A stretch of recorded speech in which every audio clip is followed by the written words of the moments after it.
नमस्कार विद्यार्थी मित्रांनो, एक्सप्लोरिंग करिअर सेंटर या यूट्यूब चॅनलमध्ये तुमचं सर्वांचं स्वागत आहे।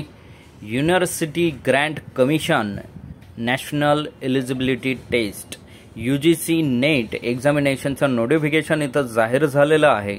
त्याबद्दलची माहिती आजच्या व्हिडिओमध्ये आपण बघणार आहोत। तत्पूर्वी तुम्ही आमच्या चॅनलला नवीन असाल, अजूनही चॅनल सबस्क्राइब केलं नसेल तर कृपया सबस्क्राइब करा।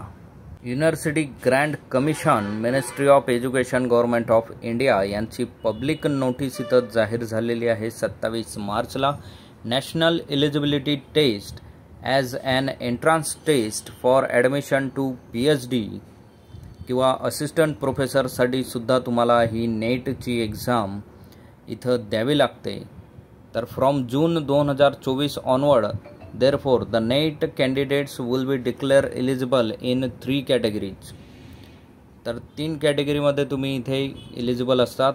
Eligible admission to PhD with GRF and appointment as a assistant professor. दुसरं eligible for admission to PhD without GRF appointment as assistant professor. Third आहे eligible for admission to PhD programme only and not for award of GRF or appointment as a assistant professor। So अशा तिन्ही कॅटेगरीमध्ये तुम्ही eligible होतात या एक्झामसाठी।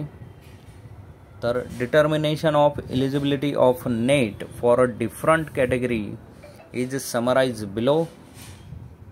तर awarded of GRF and appointment as a assistant professor, तर GRF असेल yes, eligible for assistant professor असेल यस, आणि PhDच्या ॲडमिशनसाठी सुद्धा तुम्ही एलिजिबल असाल। पुढचं आहे appointment as a assistant professor and admission to PhD। तर GRFसाठी नो असेल, असिस्टंट प्रोफेसर आणि PhDसाठी एस असणार आहे। ॲडमिशन टू PhD ओनली हे जर तुम्ही सिलेक्ट केलं असेल तर GRF आणि असिस्टंट प्रोफेसरसाठी नो असेल आणि फक्त PhDसाठी यस असणार आहे। The result of a NET will be declared in percentile along with the marks obtained by a candidate utilize the mark for admission to PhD।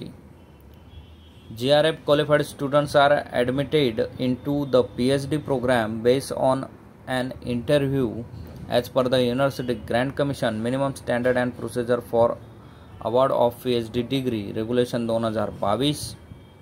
For student who qualify in category 2 and 3, 70% weightage will be given for the test score and 30% weightage for the interview for admission to PhD programs।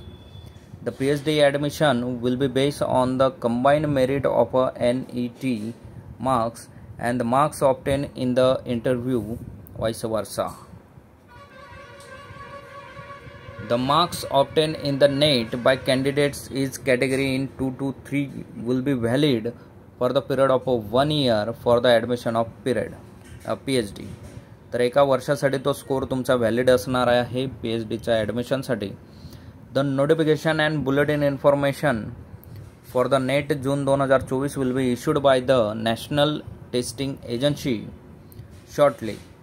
तर website लक्षात घ्या, ugcnet.nta.nic.in या वेबसाईटला बाकीचं details notification तुम्हाला दिलेलं आहे, ते तुम्ही चेक करू शकतात व फॉर्म फिल करू शकतात।